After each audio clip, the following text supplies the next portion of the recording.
మీ బంగారం తాకట్టులో ఉందా? విడిపించుకోలేక ఇబ్బందులు పడుతున్నారా? అయితే మీ బంగారాన్ని వెంటనే విడిపించి కొంటాం. గణేష్ గోల్డ్.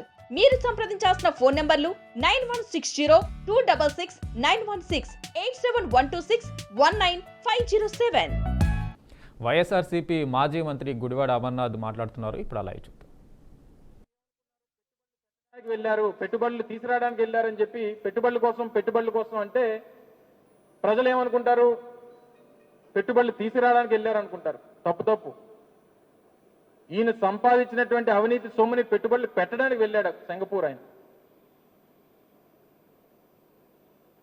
నేను ఈరోజు సవాల్ చేస్తా ఉన్నా ముఖ్యమంత్రి గారి కొడుక్కి సవాల్ చేస్తా ఉన్నా. 2014-19 మధ్యలో మీరు చేసుకున్నటువంటి సింగపూర్ తో చేసుకున్నటువంటి కన్సార్టియం ఏదైతే ఉందో అందులో 1691 ఎకరాలు సీడ్ క్యాపిటల్ ఏదైతే మీరు ప్రతిపాదించారో అందులో ఈ రాష్ట్ర ప్రభుత్వం, ఆ రోజు ఆంధ్రప్రదేశ్ రాష్ట్ర ప్రభుత్వం 12,000 కోట్ల రూపాయలు పెట్టుబడులు పెట్టడానికి, పెట్టుబడులు పెట్టేదేమో రాష్ట్ర ప్రభుత్వం, 58% వాటా ఏమో సింగపూర్కి సంబంధించినటువంటి సంస్థలకేమో 58% వాటా. వాళ్ళు ₹1 పెట్టుబడి పెట్టరు. టర్నోవర్లో మాత్రం 91.5% ఆ సింగపూర్ వాళ్ళకి, 8.5% మాత్రమే రాష్ట్ర ప్రభుత్వానికి. ఎక్కడన్నా ఉందండి? ఇది పెద్ద స్కామ్ కాదా? దీని మీద చర్చకి తండ్రి కొడుకులు సిద్ధమని అడుగుతా ఉన్నాం వైఎస్ఆర్ కాంగ్రెస్ పార్టీ తరఫున. మొత్తంగా నీ బిజినెస్ పార్ట్నర్ ఈశ్వరంతో ఎవరైతే సింగపూర్లో మొన్నటి వరకు జైలు జీవితం గడిపినటువంటి ఈశ్వరన్ను నీకు బిజినెస్ పార్ట్నర్ కాదా? 2014-19 మధ్యలో ఎన్ని మార్లు ఆయన్ని ఈ ఆంధ్ర రాష్ట్రానికి తీసుకొని వచ్చావు? తరువాత 2021లో ఆయన్ని ఎందుకు అరెస్ట్ చేశారు? ఒక అవినీతి పరుడు అని చెప్పి ఆయన మీద ఆ ఎలిగేషన్స్ వచ్చి అవి రుజువైతే ఆయన అరెస్ట్ చేసినటువంటి మాట వాస్తవం కదా? అటువంటి వ్యక్తితో మీకున్నటువంటి సాన్నిహిత్యం ఉందా లేదా అనేటువంటిది ఎవరికైనా అనుమానాలు ఉన్నాయా?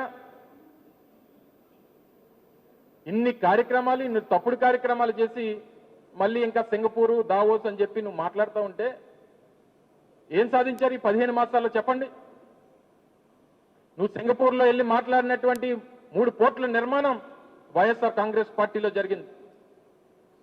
అది రామయ్యపట్నం కానీ, మూలపేట కానీ, మచిలీపట్నం కానీ దాదాపు 12,000 కోట్ల రూపాయలు పెట్టుబడితో ఆ రోజు వైఎస్ఆర్ కాంగ్రెస్ పార్టీ జగన్మోహన్ రెడ్డి గారి నేతృత్వంలో ఆ సంబంధించినటువంటి శాఖ మంత్రిగా ఆ రోజు వైఎస్ఆర్ కాంగ్రెస్ పార్టీ ప్రభుత్వం హయాంలో జరిగినటువంటి మాట వాస్తవం కాదని చెప్పగలవా? నువ్వు వెళ్ళి చెప్పుకున్నటువంటి గొప్పలు మేం చేసినటువంటి ఆ కార్యక్రమాల గురించి కాదా అని అడుగుతా ఉన్నా. నువ్వు చెప్పినటువంటి అదాని డాటా సెంటర్ గురించి వెళ్ళి గొప్పలు చెప్పుకున్నావు. ఆ డాటా సెంటర్ని విశాఖపట్నానికి, ఆంధ్ర రాష్ట్రానికి తీసుకొచ్చింది వైఎస్ఆర్ కాంగ్రెస్ పార్టీ కాదా అని అడుగుతా ఉన్నావు. నువ్వు చెప్పుకున్నటువంటి ఆర్సిలర్ మిట్టల్ 2022 ఆ రోజు దావోస్లో వైఎస్ఆర్ కాంగ్రెస్ పార్టీ నేతృత్వంలో, ఆ రోజు ప్రభుత్వ నేతృత్వంలో జగన్మోహన్ రెడ్డి గారు ముఖ్యమంత్రిగా ఆ రోజు ఆదిత్య మిట్టల్ గారితో జరిగినటువంటి మాటలు కానీ, ఒప్పందాలు కానీ వాటి గురించి కూడా చెప్పుకున్నటువంటి గొప్పలు వైఎస్ఆర్ కాంగ్రెస్ పార్టీ ప్రభుత్వం హాయంలో కాదా అని అడుగుతా ఉన్నా. చెప్పు, నువ్వు చేసినటువంటి ఒక కార్యక్రమం గురించైనా చెప్పుకోగలిగావా? 2014-19 మధ్యలో జరిగినటువంటి ఏ ఒక్క కార్యక్రమం అన్నా, లేదా 95 నుంచి 2014 వరకు అప్పుడు ఒక 2 మార్లు ముఖ్యమంత్రి గారు నీ తండ్రి గారు, లేదా 2014 నుంచి 19 వరకు మరొకసారి మూడోసారి ముఖ్యమంత్రిగా మీ తండ్రి గారు చేసినటువంటి ఏ ఒక్క కార్యక్రమం గురించి అని చెప్పుకోగలిగావా? గడిచినటువంటి 30 సంవత్సరాల్లో దగ్గర 15 సంవత్సరాలు ఈ రాష్ట్రానికి ముఖ్యమంత్రిగా మీ తండ్రి పనిచేశాడు.